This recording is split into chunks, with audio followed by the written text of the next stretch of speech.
Hello friends, आज मैं आपको बताने वाला हूँ थर्ड पार्टी इंश्योरेंस क्या होता है। ठीक है। अब मैं सबसे पहले आपको ये चीज़ बताता हूँ, third party insurance, first party insurance और सेकंड पार्टी इंश्योरेंस होता आखिरकार क्या है। ठीक है। फर्स्ट पार्टी इंश्योरेंस के अंदर आता है, मान लीजिए आपके पास कोई व्हीकल है, आपका व्हीकल के अंदर आपको पूरा कवरेज मिलता है। जैसे कि आपका व्हीकल कहीं भी डैमेज होता है ना, तो वो फर्स्ट पार्टी के थ्रू ही आपको आपका कवरेज मिलेगा। वो फर्स्ट पार्टी के अंदर होता है, आप पीए कवर ले सकते हैं, एड ऑन कवर्स होते हैं, जो इंजन प्रोटेक्शन हो गया, टायर ट्यूब हो गया, वो सब एड ऑन कवर्स के अंदर आप फर्स्ट पार्टी में ले सकते हैं।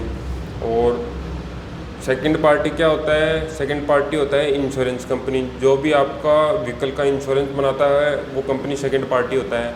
अब थर्ड पार्टी क्या होता है, थर्ड पार्टी होता है फ्रेंड्स, आपके व्हीकल के द्वारा किसी भी अन्य व्यक्ति को डैमेज आप करते हो, प्रॉपर्टी के डैमेज को करते हो, या फिर आप अगले अपने सामने वाले व्यक्ति के व्हीकल को डैमेज करते हो, वो सब थर्ड पार्टी के अंदर कवरेज होता है। ठीक है।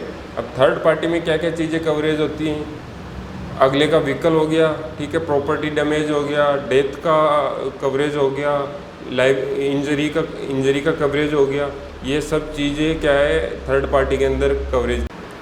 अब मैं फ्रेंड्स आपको बताता हूँ इंजरी और डेथ के केस में क्या होता है। इंजरी और डेथ के केस में क्या होता है, आपको पेमेंट का कोई भी लिमिट नहीं होती कि कितना पेमेंट आपको मिलेगा। वो डिपेंड करता है कि आपकी एज क्या है। ठीक है।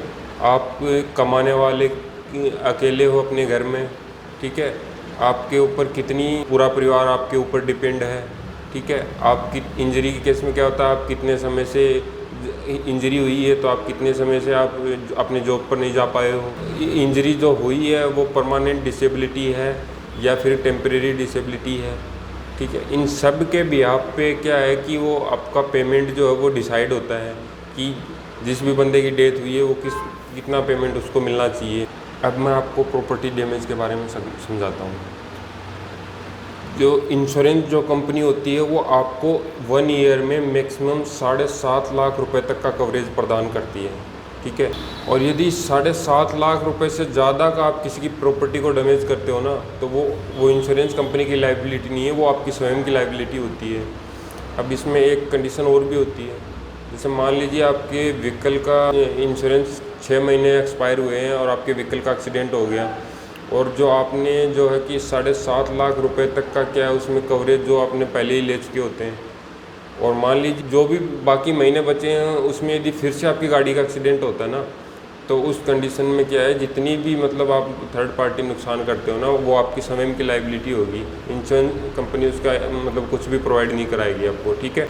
अब मैं आपको पीए कवर और ड्राइवर कवर के बारे में बताता हूँ। पीए कवर का मतलब होता है पर्सनल एक्सीडेंटल कवर। ठीक है।